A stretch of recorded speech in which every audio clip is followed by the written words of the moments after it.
Hey, welcome back to the channel. This is Toe 2 Bravo. Welcome to the garage. Maybe I'll make that part of the introduction every time. Welcome to the garage. Anyways, so welcome back. If you've recently watched, we had a bunch of content on a Megamoto Max 212, a Coleman CTU-EX that turned out really good. You saw that we had some content on the BR100 Coleman. We're placing the engine on that.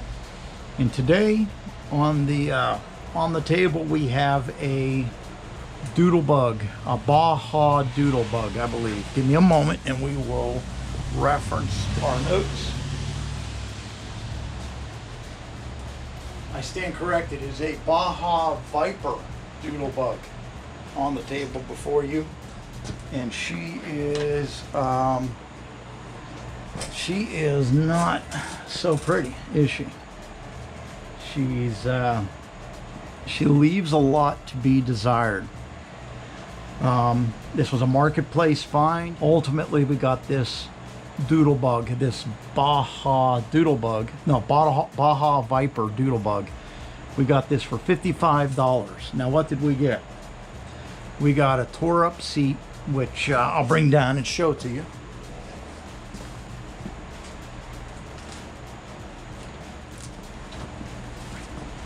So we got this Baja Viper Doodlebug seat that has a ton of tape and a bunch of bits and pieces missing on it. We've got what looks to be some bent forks up here on the front end. I'm gonna see if I can beat those back into shape or price some new forks. And we have one ugly ass paint job there. So in addition to the bike, it looks like we have all components that we need. We're gonna have to repair the seat, the front forks like I was mentioning. There is a bend right there in the forks and it kind of brings everything this way. So I'm going to see if I can heat that fork up and put it back into true. If not, I'll see if I can source a set of or a Baja Viper Doodlebug fork handlebar replacement. We also got a Predator 212 non-Hemi included with the bike. The seller states that it does not start. I did check it and ensure that it wasn't locked up. We'll do that again real quick. I haven't checked for oil or anything of that nature, but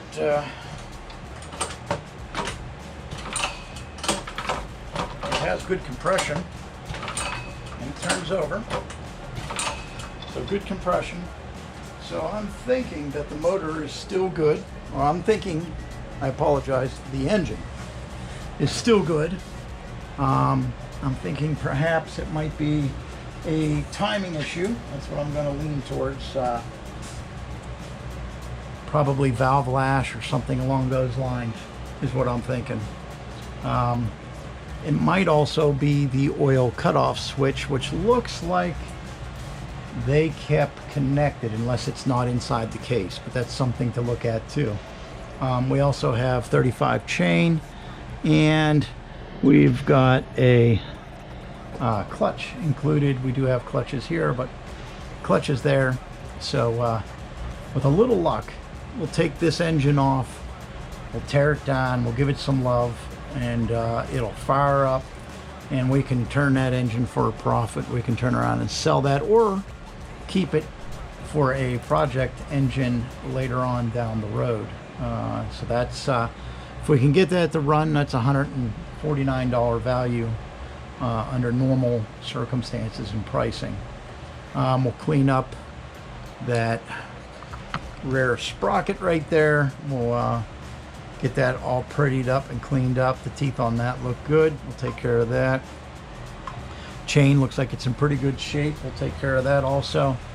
All the metal work, with the exception of the forks, looks good. They had already started to strip this and take paint off of it. The front fender's in really good shape. The rear fender is in really good shape there. Looks really good.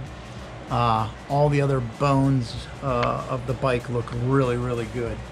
So we'll do a walk around of the bike here in a moment. But if we can get that engine running, that'll be, we will have made money on this without doing anything to the bike, which is fantastic. One other thing that I forgot to mention is the back tire is brand new.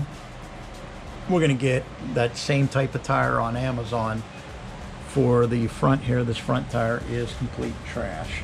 It is garbage. And so we'll replace that front tire there and see what we can do and get that replaced. But overall, if we can get this engine running, we've already turned a profit with just the engine. So that's fantastic. So let's do a quick walk around of the mini bike. So the front here, you can really see the fender is straight and the forks are bent. So I'm thinking I might be able to heat those up and move them over with a little bit of luck. If not, a source replacement set. Just do a quick walk around here. The bones, everything else looks really straight. Looks good. I know they sell those parts from Ghost Power Sports where you can weld on the extension on the back there. That's always something to keep in mind. But this will be a fun project. I've wanted to do a Doodlebug for some time, so that's awesome. So this is Tow 2 Bravo. We're looking good here, and the next video we'll start taking this thing apart. We'll primarily focus on getting that engine off and troubleshooting that. That may turn into a series all its own, just the Predator engine there, and then we'll transition back into the bike and the forks and getting the rest of these components taken off of, cleaned, and figure out what kind of paint job we want to do on this and address the seat. So this is Tow 2 Bravo. Welcome to another build series, teardown build paint series on our Baja Viper Doodlebug mini bike.